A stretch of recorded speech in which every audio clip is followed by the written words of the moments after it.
Governatore Fedriga, la parola più ricorrente stamattina a Gemona del Friuli è lungimiranza, quella che ebbero 40 anni fa. Sì, ma io non credo però che la lungimiranza stia in un decreto, ma stia nelle persone che hanno costruito negli anni le realtà che oggi sono riconosciute a livello internazionale. Non è una buona idea, ma chi la concretizza penso che sia colui che veramente fa cambiare il passo, ed è quello che oggi permette di non guardare alla ricostruzione dopo un terremoto, alla ricostruzione delle nostre terre dopo la seconda guerra mondiale e il trattato di Osimo, ma è quello che guarda alla costruzione di domani. Oggi penso che non si parli di ricostruzione ma di costruzione del futuro, partendo proprio da quelle basi che sono iniziate 40 anni fa.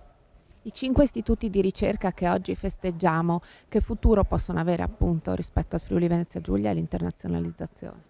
Io credo che il grande passaggio sarà quando riusciremo ancora di più di quanto già avviene oggi, perché il lavoro è stato fatto negli anni, ma a coniugare la ricerca con lo sviluppo del territorio attraverso imprese, attraverso lavoro, attraverso crescita.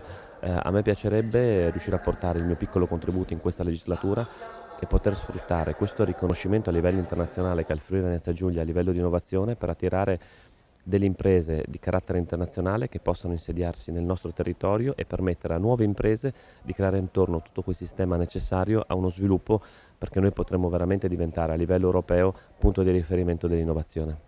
Assessore Rosoleni, in che modo la Regione Friuli Venezia Giulia si sta occupando del suo sistema ricerca?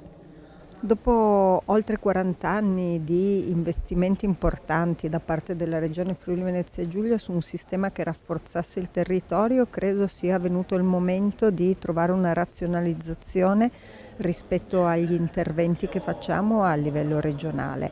Questo significa rafforzare in maniera importante la collaborazione tra gli enti, le istituzioni, i parchi scientifici che sul nostro territorio sono stati capacissimi di produrre eccellenza, ma che ora devono imparare a competere in maniera importante con il resto del mondo. Qual è l'esperienza che si porta dietro e soprattutto perché è importante salvare le lingue minoritarie, le lingue cosiddette morte? Io le chiamo bellezze addormentate, sleeping beauties, queste lingue, perché per esempio le persone aborigene, a loro non piace il termine lingua morta oppure lingua estinta. Secondo me noi dobbiamo revitalizzare le lingue minori per 3 motivi. Un motivo è giustizia.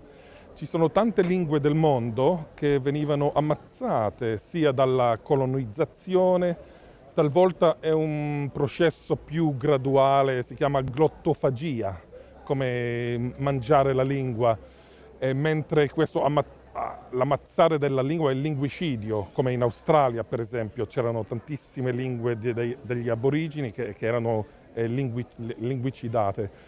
E allora parliamo di giustizia storica. L'altro motivo è motivo estetico, la diversità linguistica è molto bella. Mi piace un mondo dove ci sono 7000 lingue diverse con tanti dialetti. Secondo me è un mondo più bello esteticamente che un mondo che ha solo l'inglese oppure solo l'esperanto, eccetera. Il motivo terzo è un motivo che ho trovato in Australia, in Africa, in America Latina. È un motivo di sentirsi più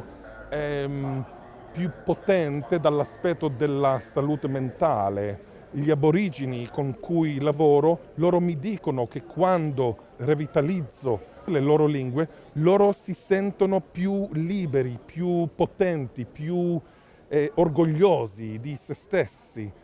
Questo è un motivo anche economico, perché se per esempio il governo dà i soldi per revitalizzare queste lingue, se la gente si sente meglio dopo la revitalizzazione, vuol dire che il governo anche risparmia qualche soldo.